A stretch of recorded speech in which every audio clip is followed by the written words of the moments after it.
अस्सलाम वालेकुम स्टूडेंट्स, कैसे हैं आप। आज हम एक्सरसाइज नंबर 20.1 का क्वेश्चन नंबर 3 और 4 सॉल्व करेंगे। तो देखते हैं पहले क्वेश्चन नंबर 3 में हमसे क्या कह रहे हैं। क्वेश्चन नंबर 3 में से कह रहे हैं determine the value of M. आप एम की वैल्यू को मालूम करें। ठीक है, ये एम है हमारे पास, की वैल्यू हमें मालूम करनी है। और द फॉलोइंग क्वाड्रेटिक इक्वेशंस, दो इक्वेशंस क्वाड्रेटिक इसमें हमें दी हुई हैं। ये पहली है, दूसरी इसके बाद एक और है।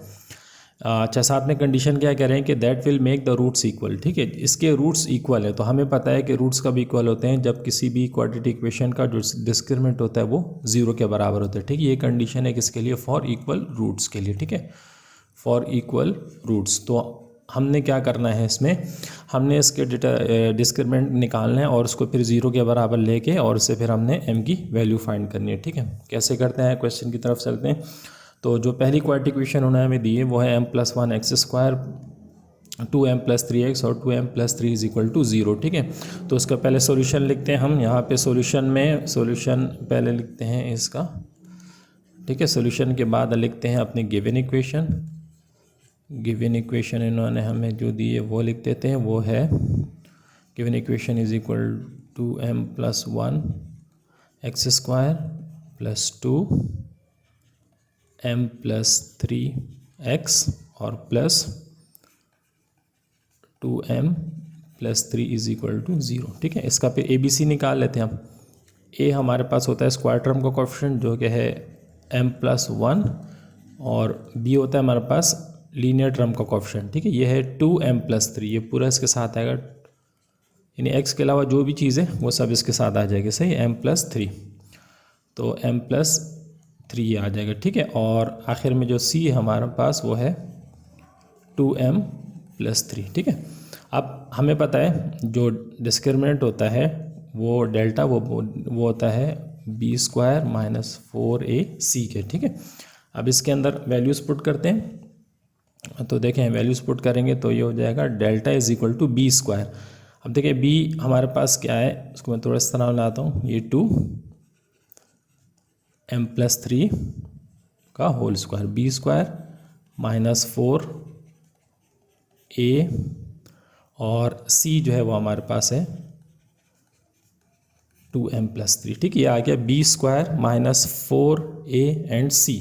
ठीक है, अच्छा अब देखें, अब इन्होंने हमें क्या दिया हुआ है कि ये पूरा जो है ये पूरा डिस्क्रिमिनेंट किसके बराबर है, ज़ीरो के बराबर है। ठीक है, तो हम यहाँ पर क्या करेंगे, इस पूरे को ज़ीरो के बराबर ले लेंगे। तो ये हमारा स्क्वायर, देखें स्क्वायर इस 2 के ऊपर भी है और m+3 के ऊपर भी है।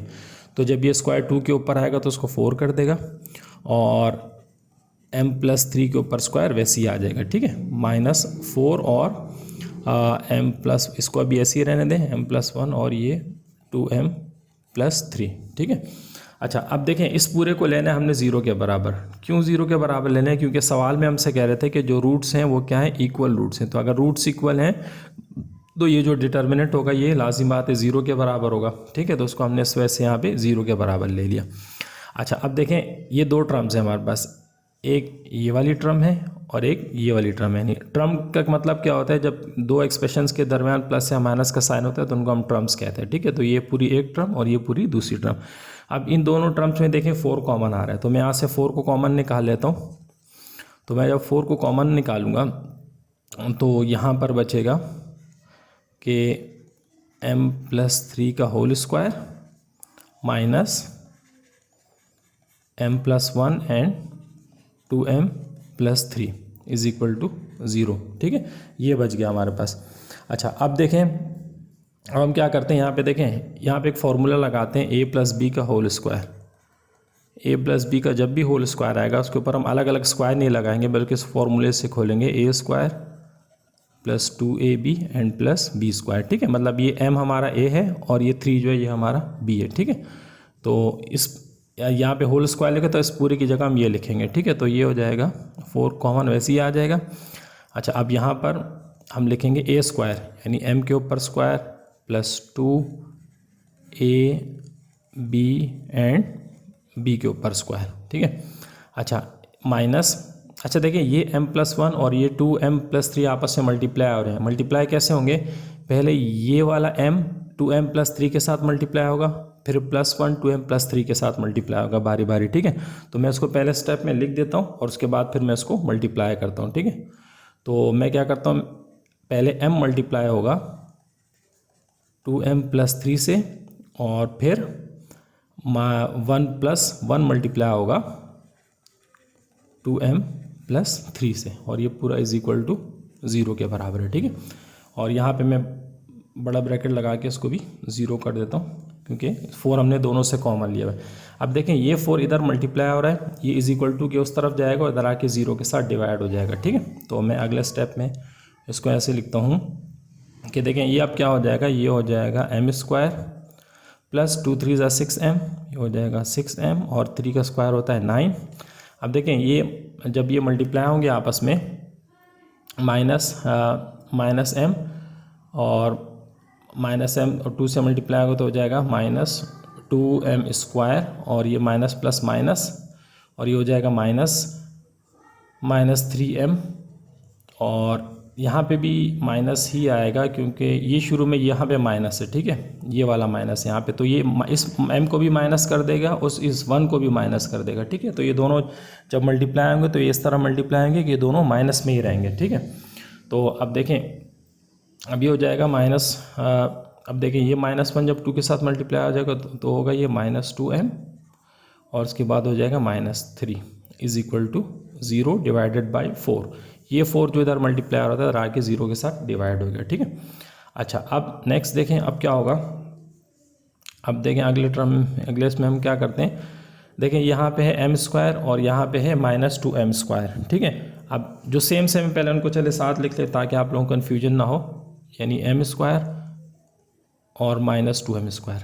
उसके बाद ये 6m + 6m, इसी तरह देखिए -3m, जो m वाले उनको एक साथ लिखें, -2m इसको एक साथ लिखें। ठीक है, अब m वाला कोई नहीं है, अब जो कांस्टेंट रहेगा उनको लिख लें। कांस्टेंट कौन से रह गया, +9 रह गया, +9 के बाद देखें इधर -3 रह गया, और इधर हो गया =0। कोई भी चीज़ जो 0 के साथ डिवाइड होती है वो 0 हो जाती है। ठीक है, अच्छा अब देखें ये प्लस माइनस हो रहे हैं, तो 2m में से एक m जाएगा तो -m रह जाएगा, क्योंकि बड़ा जो है वो 2m है, उसके साथ माइनस साइन है। इधर देखें ये है +6m और -3m, तो प्लस माइनस माइनस होते हैं, 6 में से 3 जाएंगे तो +3m रह जाएगा। अच्छा इधर सॉरी एक और 2 भी है, तो उसके बाद ये -2 इसके साथ एक और आ जाएगा, और देखें ये प्लस माइनस माइनस होंगे, 9 में से आप 3 को निकालेंगे तो +6 बचेगा, +6 = 0। ठीक है, अच्छा एक स्टेप और कर लेते हैं इसका। अभी हो जाएगा -m², देखिए ये प्लस माइनस हो रहे हैं तो हो जाएगा +m और +6 = 0। ठीक है, तो हमारे पास जो फाइनल एक्सप्रेशन आ गई वो कुछ इस तरह से आएगी, -m² + m और +6। तो पहले टर्म को पॉजिटिव बनाने के लिए मैं एक काम करता हूँ, सब में से माइनस साइन कॉमन ले लेता हूँ। जब भी हम याद रखें, जब भी माइनस साइन कॉमन लेते हैं तो सबके साइन चेंज हो जाते हैं, तो इन सब के सिंपल आप सिर्फ साइन चेंज कर दें, इसका मतलब ये है कि हमने साइन कॉमन ले लिया। ठीक है, तो साइन कॉमन लेंगे तो ये हो जाएगा +m², ये हो जाएगा -m, और ये हो जाएगा -6 = 0। ठीक है, अब ये हमारे पास इस तरह की इक्वेशन आ गई। ठीक है, अब हम क्या करते हैं, इसको फैक्टराइज कर लेते हैं। देखिए फैक्टराइजेशन कैसे करते हैं, इधर मैं आपको रफ में थोड़ा सा बताता हूँ, आप लोगों ने 9 में की भी होगी, m² -m और -6। देखें ये हमारे पास सवाल है, हम क्या करते हैं, फर्स्ट टर्म और लास्ट टर्म के कोफिशिएंट्स को मल्टीप्लाई करते हैं। सो कोफिशिएंट है 1 और इसका ये है यहाँ पर है 6, तो मैं 1 को मल्टीप्लाई करूँगा -6 के साथ। तो जब मैं 1 को -6 के साथ मल्टीप्लाई करूँगा मेरे पास आएगा आंसर 6। अब मुझे दो ऐसे नंबर तलाश करने हैं कि जिनको मैं मल्टीप्लाई करूं तो मेरे पास आंसर आ जाए -6, उन दोनों को प्लस या माइनस करूं तो मेरे पास आए आंसर -1। -1 क्यों आए, क्योंकि देखें जो बीच वाली टर्म है मिडल, इसका कोएफिशिएंट है -1। ठीक है, तो मुझे मल्टीप्लाई करने पे -6 चाहिए और प्लस माइनस करने पे जो है वो -3 चाहिए। तो वो दो कौन से नंबर हैं, वो दो नंबर है। और देख उसका तरीका क्या होता है कि देखें उसका आसान तरीका यही है कि आप देखेंगे 6 किस किस टेबल में आता है। ठीक है, शुरू से स्टार्ट करें, देखें 2 से करें तो 2 3 = 6, उससे हो रहा है ये। ठीक है, कैसे हो रहा है, देखें अगर मैं 2 के साथ प्लस लगाऊं और 3 के साथ माइनस लगाऊं तो देखें प्लस माइनस माइनस और 2 3 = 6 ये हो जाएगा। और अगर मैं +2 और -3 करूं तो आंसर आ जाएगा -1। तो ये -1 वाली कंडीशन भी सेटिस्फाई होगी और मल्टीप्लाई करके -6 वाली भी कंडीशन सेटिस्फाई होगी। इसका मतलब मैं इस मिडिल टर्म को ब्रेक करके उसकी जगह लिखूंगा +2m और -3। ठीक है, तो लिखते हैं इसकी जगह। अच्छा अब ये हो जाएगा m² और माइनस हो जाएगा, यहाँ पे आ जाएगा +2m और यहाँ पे आ जाएगा -3m और -6। सिर्फ मिडिल टर्म को हम इस मिडिल टर्म को ब्रेक करेंगे, बाकी पहले और आखिरी वाली टर्म अपनी जगह पर वैसी ही रहेगी, ठीक है। तो अच्छा अब देखें ये करने के मुझे क्या फ़ायदा हुआ, ये 4 टर्म्स बन गई। 4 टर्म्स में से मैं दो टर्म्स में से कॉमन ले लूँगा। देखें इस टर्म और इस टर्म में क्या कॉमन आ रहा है, m कॉमन आ रहा है, m को कॉमन निकालें, ये हो जाएगा m+2। अच्छा इन दोनों में क्या कॉमन आ रहा है, इन दोनों में 3 कॉमन आ रहा है, -3। अच्छा एक चीज़ याद रखें, जब भी हम माइनस साइन कॉमन लेते हैं तो अंदर साइन चेंज हो जाते हैं। 3 बाहर चला गया तो -m नहीं बचेगा बल्कि +m बचेगा। प्लस शुरू में हम नहीं लिखते, क्यों साइन चेंज होगा, क्योंकि हमने माइनस कॉमन लिया। इसी तरह अब ये जब यहाँ पे लिखेंगे तो उसको साइन को हम प्लस लिखेंगे, माइनस लिखें। अब 6 की बजाय बच जाएगा 2, क्यों बचेगा, देखें 6 किसके बराबर होता है, 6 बराबर होता है 2 × 3 की। हमने क्या कॉमन ले लिया, 3, तो 3 तो हमने कॉमन ले लिया था, तो ये 3 बाहर चला गया। जब 3 बाहर चला गया तो अंदर क्या रहेगा, 2, तो ये आ गया उसकी जगह 2, ठीक है, =0। अब देखिए अगर आपने फैक्टराइजेशन ठीक की होगी तो ये जो बीच वाली टर्म है हमेशा सेम आएगी। m+2 आ रहा है, ये भी m+2 साइन के साथ बिल्कुल एग्जैक्ट सेम आएगा। अब क्या करते हैं, जो सेम आ रहे हैं उनको कॉमन ले लेते हैं, यानी m+2 को मैं कॉमन ले लेता हूँ। तो अब मेरे पास क्या बचेगा, एक ये वाला m बच गया और एक ये वाला -3 बच गया, =0, ठीक है। अच्छा अब हम क्या करते हैं, बारी बारी जो है वो उनको 0 के बराबर ले लेते हैं। यानी एक मेरे पास क्या हो जाएगा कि m+2 = 0 और दूसरा क्या हो जाएगा कि m-3 = 0, ठीक है। अच्छा यहाँ से अगर मैं m की वैल्यूज़ निकालना चाहूँ तो ये मैं यहाँ से निकाल सकता हूँ। एक m आ जाएगा -2 और एक m आ जाएगा +3। ये उधर जाके प्लस हो गया, उधर जाके माइनस हो गया, ठीक है। तो यही जो है ना वो इसके जो है वो आंसर आ गया, ठीक है। तो हम आंसर में अब ये भी लिख सकते हैं अपने फाइनल जो हमारा आंसर होगा कि m = हो गया -2 और +3, ठीक है। तो ये आ जाएगा m = -2, +3, ठीक है। ये इसका आंसर हो गया, ठीक है। तो ये हमारा पहला क्वेश्चन जो है वो कंप्लीट हो गया। दूसरे क्वेश्चन की तरफ चलते हैं, वो भी ऐसे ही है, 9x² + mx + 16 = 0। तो उसमें भी हमने सेम वही काम करना है। तो सबसे पहले सॉल्यूशन लिखें। अच्छा सॉल्यूशन लिखने के बाद हम अपने गिवन इक्वेशन को लिखते हैं। गिवन इक्वेशन है, गिवन इक्वेशन = 9x² + mx और +16 = 0, ठीक है। अच्छा ऑलरेडी स्टैंडर्ड फॉर्म में लिखी है तो कुछ करने की ज़रूरत नहीं है, डायरेक्ट ABC निकाल दें। a = 9, b = m और c = 16, ठीक है। दोबारा इसका डेल्टा हमें पता है, डेल्टा या डिस्क्रिमिनेंट बराबर होता है b² - 4ac के, ठीक है। तो वो निकालते हैं। तो देखें वैल्यूज़ पुट करते हैं, डेल्टा = b²। b का मतलब है कि m के ऊपर स्क्वायर, b² - 4a, a क्या है 9 और फिर क्या है c क्या है 16, ठीक है। तो ये आ गया हमारे पास, ठीक है। अच्छा अब उसके बाद हम क्या करेंगे, अच्छा हमने क्या करना है, देखें कंडीशन क्या है कि रूट्स इक्वल होने चाहिए, ठीक है। अगर रूट्स इक्वल होंगे तो ये डिस्क्रिमिनेंट लाजमी 0 के बराबर होगा, ये कंडीशन है रूट के लिए, ठीक है। तो अब मैं क्या करता हूँ, मैं यहाँ लिखता हूँ कि m² - देखिए 4 9 × 36 और 36 को 16 से मल्टीप्लाई करेंगे तो आएगा 576। तो मैं यहाँ पे डायरेक्ट 576 = 0 लिख देता हूँ, ठीक है। 0 इस वजह से लिख रहा हूँ क्योंकि उन्होंने हमें कंडीशन बताई हुई कि रूट्स इक्वल हैं और रूट्स तभी इक्वल होते हैं जब डिस्क्रिमिनेंट 0 के बराबर होते हैं, तो हमें ये लाजमी लिखना है। तो ये सिंपल सा क्वेश्चन था। m² = ये माइनस है, उधर जाके प्लस हो जाएगा, तो आ जाएगा +576। 0 के साथ कोई भी चीज़ प्लस होती है वही रहती है। अब हमें क्या निकालना है, हमें तो सिर्फ m निकालना है, तो हम क्या करेंगे स्क्वायर रूट ले लेंगे दोनों तरफ, ठीक है। तो मैं यहाँ पे लिख देता हूँ कि taking square root on both sides, square root ले लेता हूँ। तो ये हो जाएगा कि m² के ऊपर रूट = स्क्वायर रूट ऑफ 576। अच्छा अब देखें क्या होगा कि ये तो स्क्वायर और रूट एक दूसरे को कैंसिल कर देंगे, तो हो जाएगा m = अच्छा देखिए 20, ये जो 576 होता है ये 24 का स्क्वायर होता है, ठीक है। तो यहाँ पे आ जाएगा ±24, ठीक है। और यही m की दो वैल्यूज़ आ गई, ठीक है। यानी m क्या आ गया, तो +24 एंड -24, ठीक है। ये इसका आंसर आ गया। तो ये हमने इसके दोनों पार्ट कंप्लीट कर लिए, ठीक है। अब क्वेश्चन नंबर 4 की तरफ चलते हैं। क्वेश्चन नंबर 4 में क्या कहना है, show that the roots of the following quadratic equation are real. हमें ये शो करना है कि ये जो इसके रूट्स हैं, इस क्वाड्रेटिक इक्वेशन के जो रूट्स आएंगे वो रियल आएंगे, ठीक है। अच्छा, रियल के लिए क्या कंडीशन है, रियल कब आएंगे, जब इसका जो डिस्क्रिमिनेंट होगा वो ग्रेटर देन 0 आएगा। मतलब हमें कुछ इस तरह की कंडीशन बनानी है कि इसका डिस्क्रिमिनेंट जो है वो ग्रेटर देन 0 आ जाए, ठीक है। तो देखें, सॉल्व करते हैं। पहले लिखते हैं सॉल्यूशन, सॉल्यूशन के बाद लिखते हैं गिवन इक्वेशन।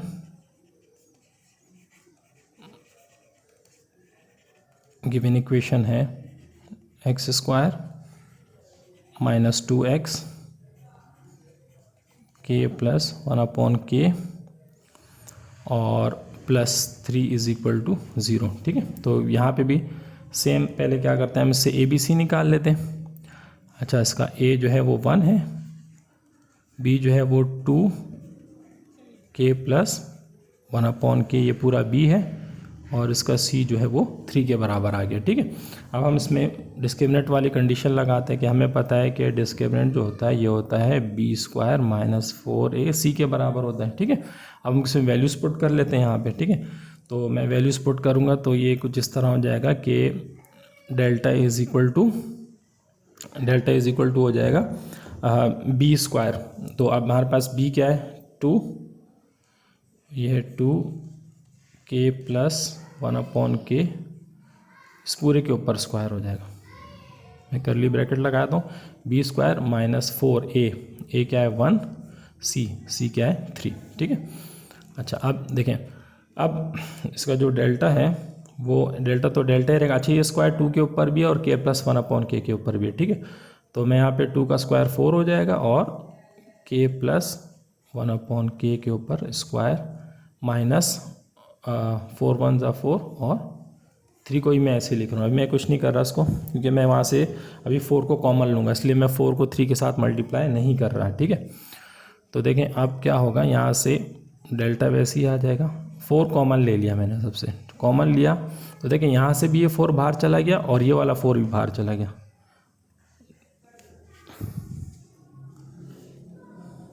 अच्छा, अब उसके बाद ये, अच्छा यहाँ पे देखें, ये है k प्लस 1/k का होल स्क्वायर, तो a प्लस b का होल स्क्वायर। तो हमें पता है कि a प्लस b का जो होल स्क्वायर होता है वो होता है a² प्लस 2ab और प्लस b²। a हमारे पास यहाँ पर अब k है और b 1/k है, तो ये कुछ इस तरह हो जाएगा कि k के ऊपर स्क्वायर प्लस 2k 1/k और प्लस 1/k के ऊपर स्क्वायर। अच्छा, अब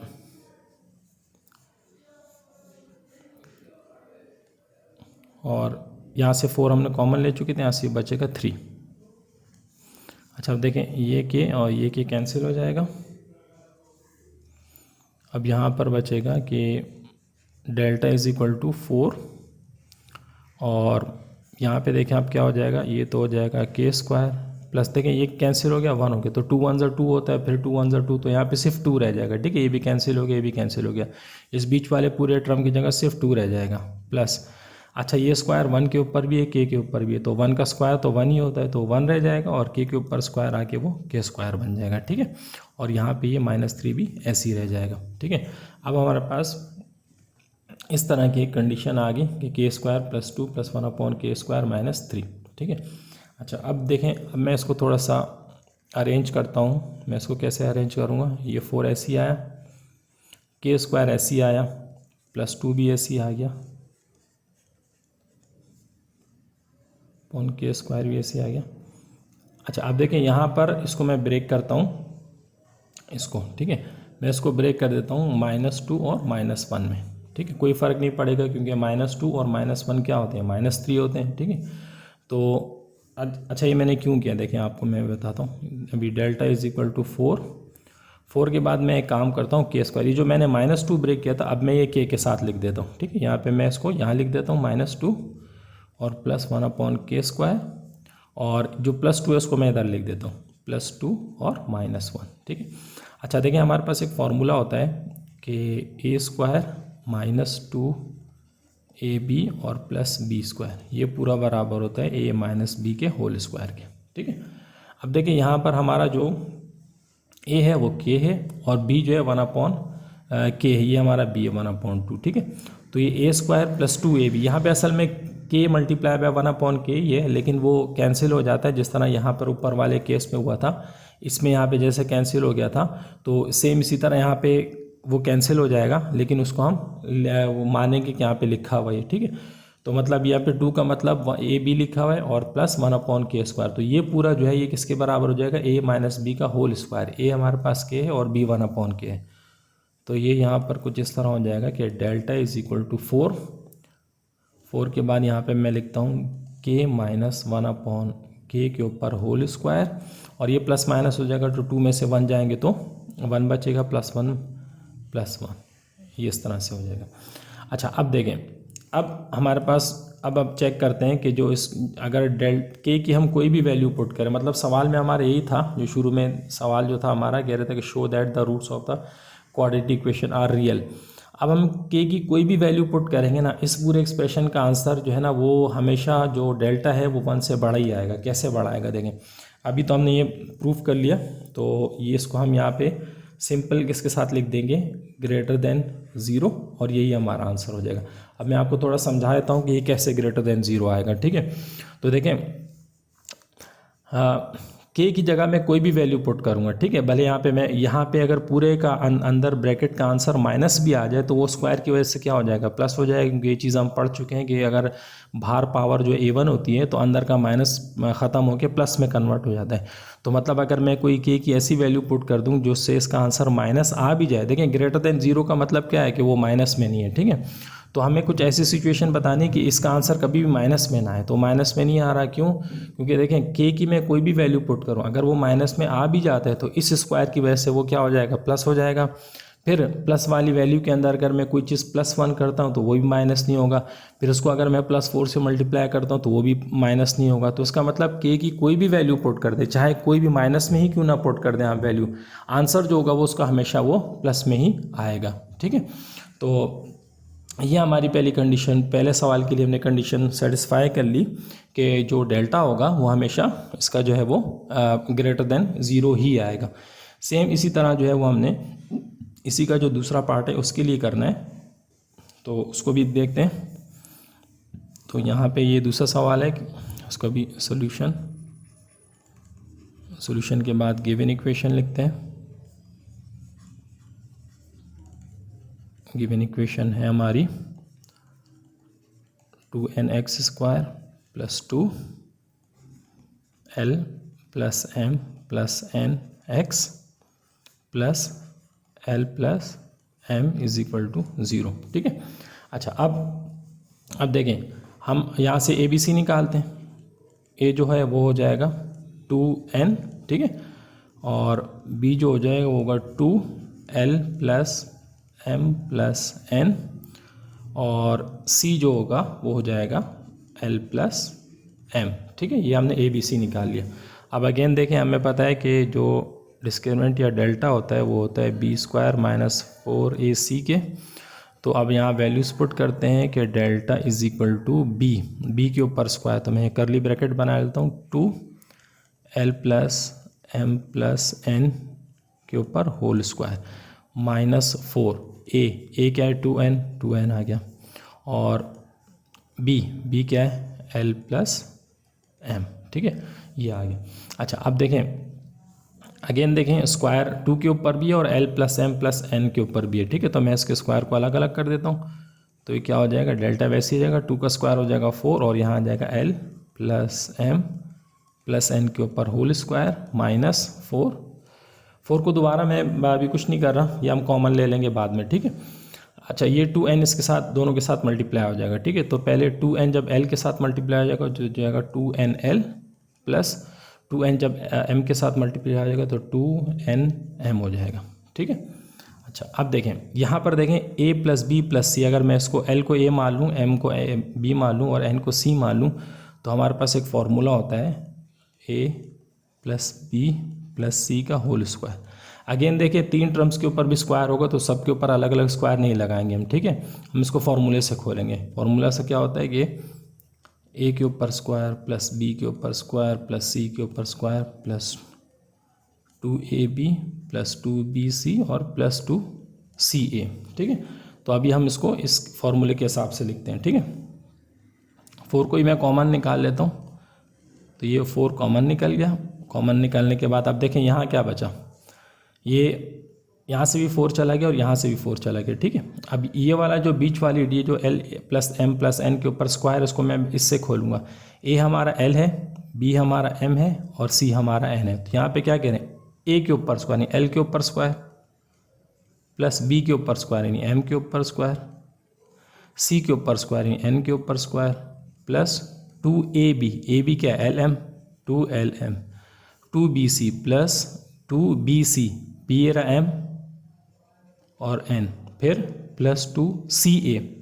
अब ca क्या है ln हो गया ln। ठीक है, अच्छा अब यहाँ पे देखें शुरू में इसके माइनस है तो इन दोनों के साइन चेंज हो जाएंगे, ये हो जाएगा -2nl और -2mn। ठीक है, ये हो गया बल्कि ये और यहाँ पे एक इस छोटा ब्रैकेट लगाते हैं, ये बड़ा ब्रैकेट लगाने की ज़रूरत नहीं है, सॉरी, यहाँ पे एक छोटा ब्रैकेट लगा।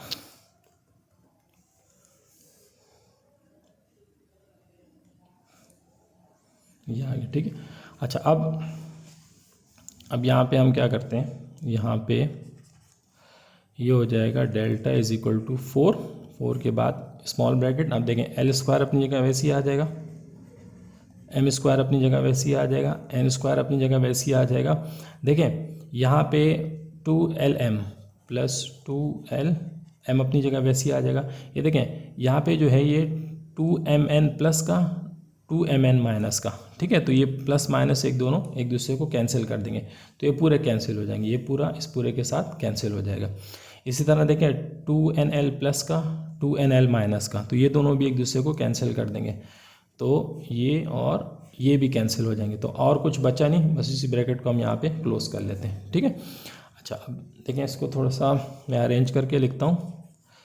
कैसे अरेंज करके लिखूँगा, डेल्टा इज इक्वल टू 4 के बाद मैं लिखता हूँ एल स्क्वायर प्लस 2lm और प्लस m के ऊपर स्क्वायर और प्लस n के ऊपर स्क्वायर। मैंने जस्ट क्या किया कि 2lm को l के बाद लिख दिया। क्यों लिखा मैंने, देखें हमारे पास ये फॉर्मूला बन गया। अगर मैं l को a मान लूँ और m को b मान लूँ तो क्या हो रहा है कि a square plus 2ab plus b square यहाँ तक बन गया।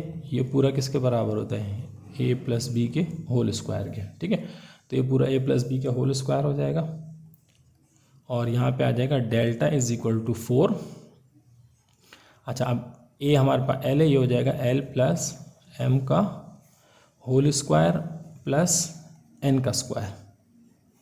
अच्छा ये भी हमेशा ग्रेटर देन 0 आएगा और ये आ गया हमारा आंसर। ठीक है, अब क्यों आएगा मैं आपको इसको भी थोड़ा समझाता हूँ कि इसका आंसर हमेशा पॉजिटिव ही आएगा, मतलब 0 से बड़ा ही आएगा, माइनस में नहीं आएगा। कैसे नहीं आएगा, देखिए फॉर एग्जांपल अगर मैं l और m की कोई ऐसी वैल्यू पुट कर भी दूं जो माइनस में आ रही है, लेकिन इस स्क्वायर की वजह से जो इन दोनों के ऊपर स्क्वायर लगा है वो उसको क्या कर देगा, प्लस कर देगा।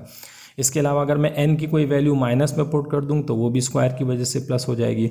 तो जब ये वाली पूरी वैल्यू प्लस, ये वाली पूरी वैल्यू प्लस की हो जाएगी, ठीक है, ये वाली पूरी भी प्लस की हो जाएगी। जब दो प्लस की वैल्यूज़ आपस में प्लस होंगी तो कभी भी उनका आंसर माइनस में नहीं आएगा। और आखिर में जब वो मल्टीप्लाई होंगे 4 के साथ तो ये भी प्लस है, तो वो कभी भी माइनस में नहीं आ सकते। इट मीन्स कि सिंपल क्या हुआ कि एल, एम और एन की कोई भी वैल्यू हम पुट कर दें, इन पूरे का आंसर जो है वो हमेशा पॉजिटिव ही आएगा। ठीक है, तो यही दो क्वेश्चन थे इसमें। तो ये दोनों क्वेश्चन हमने कंप्लीट कर लिए। इसके जो बाकी क्वेश्चन है वो फिर इंशाल्लाह अगले लेक्चर में जो है ना वो कंप्लीट कर लेंगे। ठीक है, तो थैंक यू स्टूडेंट्स।